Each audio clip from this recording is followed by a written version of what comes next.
Supreme court में जनहित याचिकाएं तो कई दाखिल होती हैं, लेकिन एक ऐसी जनहित याचिका आई है जो शायद इससे पहले दुनिया भर में कहीं नहीं आई होगी। वो है कुरान की 26 आयतों को रिमूव करने की याचिका। और हम बात कर रहे हैं, याचिकाकर्ता हमारे साथ हैं सैयद वसीम रिजवी। वसीम साहब, ये कौन सी 26 आयतें हैं जिसको आपने रिमूव करने की अर्जी लगाई है सुप्रीम कोर्ट में? दोहार देखिए, प्रॉफिट मोहम्मद के बाद पहले खलीफा अबू बकर, दूसरे खलीफा उमर और तीसरे खलीफा उस्मान द्वारा कुरान को कलेक्ट करके और उसको जारी किया गया एक किताबी शक्ल में। कुरान के अंदर कुछ आयतें ऐसी हैं जो आतंक को बढ़ावा देती हैं, वायलेंस टीचिंग हम कहें उसको एक तरह से, वो कुरान के अंदर इस तरह की बातें हैं और बहुत अच्छी बातें भी हैं जो इंसानियत के लिए हैं। तो अल्लाह के मैसेज दो तरह के नहीं हो सकते। तो ये तीन जो खलीफा थे, इन्होंने ताकत का इस्तेमाल करते हुए कुरान के अंदर अमेंडमेंट करके इस तरह की आयतों को डालकर कुरान शरीफ को दुनिया के लिए जारी किया और उसी का सहारा लेकर पूरी दुनिया में आगे बढ़े हैं ताकत के दम पर इस्लाम को फैलाने के लिए। कोई भी धर्म मोहब्बत से फैलाया जा सकता है, ताकत के दम पर नहीं फैलाया जा सकता। और इस वजह से आज इस्लाम को फैलाने के लिए जो कुरान के अंदर अमेंडमेंट किए गए थे, जो इस तरह के मैसेजेस डाले गए थे, जो वायलेंस को बढ़ा रहे थे, जो जुल्म व ज़्यादती कर रहे थे, आज उसका फ़ायदा आतंकवादी उठा रहे हैं। मदरसों के ज़रिए आम मुसलमानों के बच्चे उसको पढ़ रहे हैं और उनका जहन जो है वो कट्टरपंथ की तरफ बढ़ रहा है।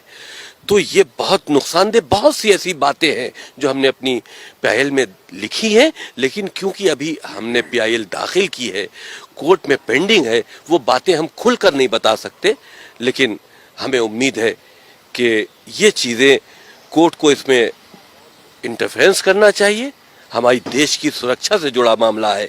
इन 26 आयतें जो वायलेंस की टीचिंग है इस्लाम के अंदर, जो पूरी दुनिया में आतंक का सबब बनी हुई हैं, इनको कुरान से रिमूव होना चाहिए।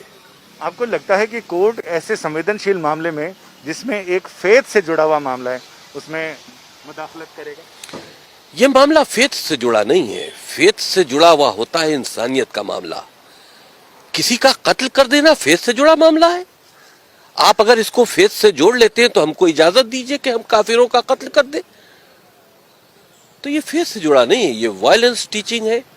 ये एक तरह से आतंकी गतिविधियों में मुसलमान बच्चों को लिप्त करने की बात है और उसका सहारा कुरान मजीद से लिया जा रहा है।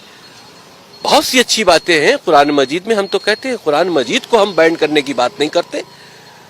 उसके अंदर जो वायरस खलीफाओं ने डाला है इस्लाम को आगे बढ़ाने के लिए ताकत के दम पर, उसको रिमूव करो, क्योंकि आज उसका गलत फायदा उठाया जा रहा है और मुसलमान बच्चों को आतंकवाद की तरफ लिया जाया जा रहा है। तो आपको लगता है कि जो किसी जमाने में इस्लाम की ताकत के बल पर इस्लाम को फैलाने की बात की जा रही थी, आज वही इस्लाम को कमजोर कर रहा है? जो बुनियादी शिक्षाएं हैं इस्लाम की इंसानियत के भले के लिए, जाहिर सी बात है, जिस वक्त ये कुरान के अंदर अमेंडमेंट करके इस तरह के अल्लाह के नाम से मैसेजेस डाले गए जो हमने चैलेंज किए हैं, उस वक्त तो उनका मकसद यही होगा कि हम इसको अपनी ताकत से जोड़े। अल्लाह के मैसेज के नाम पर जिहाद क्या है? ये उस वक्त जिहाद था कि इस्लाम को फैलाना था। आज वो जिहाद का गलत इस्तेमाल हो रहा है, आतंकवादी जिहाद का इस्तेमाल कर रहे हैं। तो उस वक्त तो इस्लाम का दायरा बढ़ाने के लिए ये काम किया गया था, लेकिन आज इस्लाम उसी से बदनाम हो रहा है। हमारे साथ सुधाकर द्विवेदी जी हैं, जिन्होंने ये सारी पिटीशन ड्राफ्ट भी की है और इसके बारे में इनके तकनीकी पहलुओं पे बात करते हैं कि इसमें आपने इसको संवैधानिक की जो मूल भावना है, जिसमें देश के खिलाफ हमला या देश पर हमला, देश की संप्रभुता, एकता और अखंडता पर, उसके साथ आपने देखिए, जो हमारा संविधान है वो प्रत्येक नागरिक को जो है प्रोटेक्शन देता है।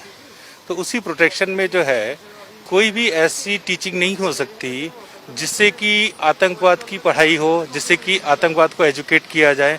तो ऐसे किसी भी धर्म में, ऐसा नहीं कि केवल मुस्लिम धर्म में, किसी भी धर्म में इस तरीके की कोई भी टीचिंग हो तो उसको चैलेंज किया जा सकता है। और हमारा संविधान इस चीज़ का अधिकार देता है कि अगर देश के खिलाफ कोई प्रॉक्सी वॉर के लिए कोई टीचिंग हो रही हो चाहे वो स्कूल एजुकेशन हो या किसी भी तरीके की एजुकेशन में हो, तो उसको रिमूव करने का हमारा राइट है। और दूसरा कि इस्लामिक आतंकवाद इसमें सबसे ज़्यादा आगे जो है रहा है शुरू से पूरे विश्व में, और उसका सबसे ज़्यादा भुक्तभोगी जो है वो हिंदुस्तान रहा है। इसलिए हम लोग इसको इंडिया की सुप्रीम कोर्ट के अंदर इसको हम लोग चैलेंज कर रहे हैं, क्योंकि इससे रिलीफ जो है वो सुप्रीम कोर्ट दे सकती है और कोई रिलीजियस वो नहीं दे सकते। और इसमें कोई रिलीजियस इशू नहीं है, ये कोई धार्मिक उसको हमने कोई चैलेंज नहीं किया है। हमारा केवल इसके अंदर जो मेन ग्राउंड है वो यही है कि कोई भी ऐसी टीचिंग जो आतंकवाद को बढ़ाती हो, जो ह्यूमैनिटी के लिए खतरा हो, उसको रिमूव किया जाए। कुरान एक बहुत अच्छा ग्रंथ है, उसकी जितनी पॉजिटिव चीज़ें वो ज़रूर पढ़ाई जानी चाहिए, लेकिन जो चीज़ें इंसानियत के खिलाफ हो उनको रिमूव करने के लिए हमने इसमें प्रेयर की। आपका बहुत बहुत शुक्रिया।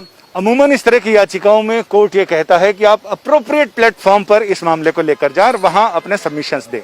इसी को देखते हुए याचिकाकर्ता ने पहले ही देश के 57 ऐसे रजिस्टर्ड इस्लामिक संगठनों को इस याचिका की प्रति भेजी और उनसे ये कहा कि आपका जवाब इन 26 आयतों पर क्या है, जवाब अभी तक मिला नहीं है।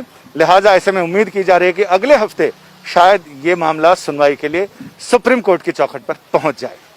कैमरामैन अनुराग सक्सेना के साथ संजय शर्मा, दिल्ली, आज तक।